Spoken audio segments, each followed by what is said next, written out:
कभी कभी क्या होता है ना, चीज़ें मतलब जो हम सोचते हैं ना, जो हमने सोच के रखा होता है, चीज़ें एग्जैक्ट उसकी अपोजिट हो जाती है। एंड कभी कभी क्या, मेरे केस में तो ये मैक्सिमम टाइम हो जाता है। पता नहीं उसको कोइंसिडेंस कहूँ या फिर गॉड्स प्लान, ये तो पता नहीं मुझे। So hello everyone, welcome to my channel. This is Priya and I am NEET aspirant for NEET 2027। अब मैंने ऐसा क्यों बोला, ये तो आपको पूरी वीडियो देखकर ही पता चलेगा। तो मैंने ड्रॉपर सीरीज़ स्टार्ट करी थी and today is the day 6 of dropper series. And मेरे बहुत सारे बैकलॉग भी थे। सो मैंने सोचा था कि मैं इस हफ्ते के अंदर अंदर तो अपने बैकलॉग कवर कर लूँगी। सारे मेरे जितने भी बैकलॉग थे, बहुत थे, मतलब एटलीस्ट एक एक चैप्टर तो हो चुके थे। और यकीन 1.0 से मैंने लेक्चर लिए थे।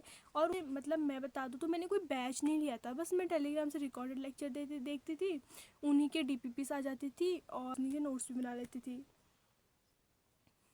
बट अब क्या हुआ कि जो था कि मैं करंट लेक्चर भी लेते रहूँगी। एंड ये था कि अप्रॉक्स 1 वीक के अंदर या फिर 2 वीक के अंदर तो अप्रॉक्स सारे बैकलॉग को कवर कर दूँगी।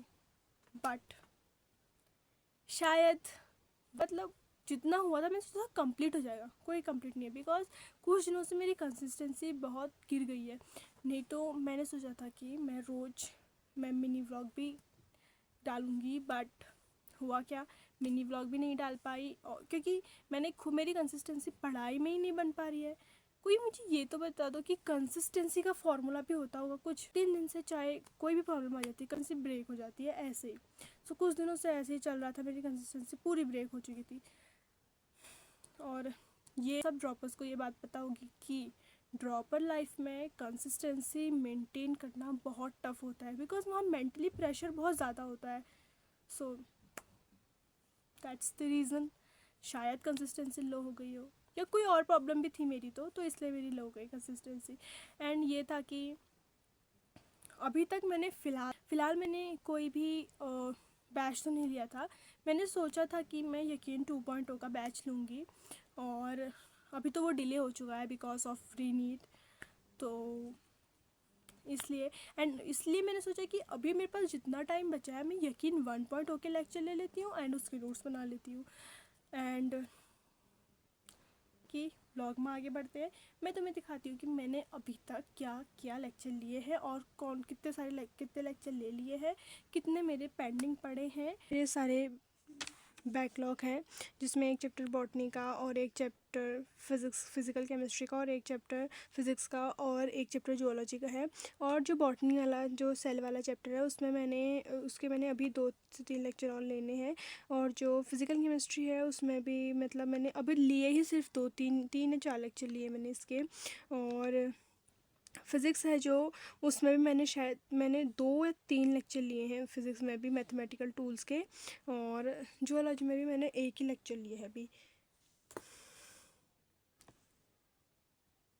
अब वैसे बात करूँ तो जो यकीन 1.0 का जो बैच है उसमें जो बॉटनी है उसमें सेल साइकिल और सेल डिवीजन वाला चैप्टर चल रहा है। और जो फिज़िकल केमिस्ट्री है उसमें सॉल्यूशन भी ख़त्म हो चुका है और रिडॉक्स चल रहा है इसमें भी।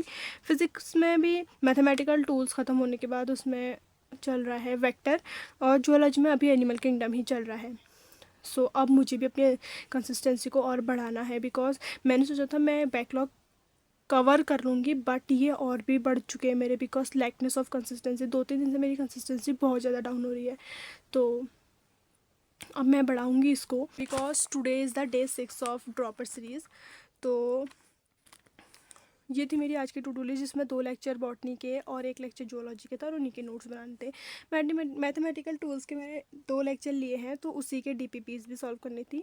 और फिज़िकल केमिस्ट्री के मैंने 2 लेक्चर लेने थे, बट मैंने एक ही लिया है बिकॉज मेरी कंसिस्टेंसी बन नहीं पा रही है अभी। और उसी की मैंने DPPs और नोट्स बनाने का भी सोचा था, बट मैंने सिर्फ नोट्स बनाए हैं, कोई DPP सॉल्व नहीं करी अभी।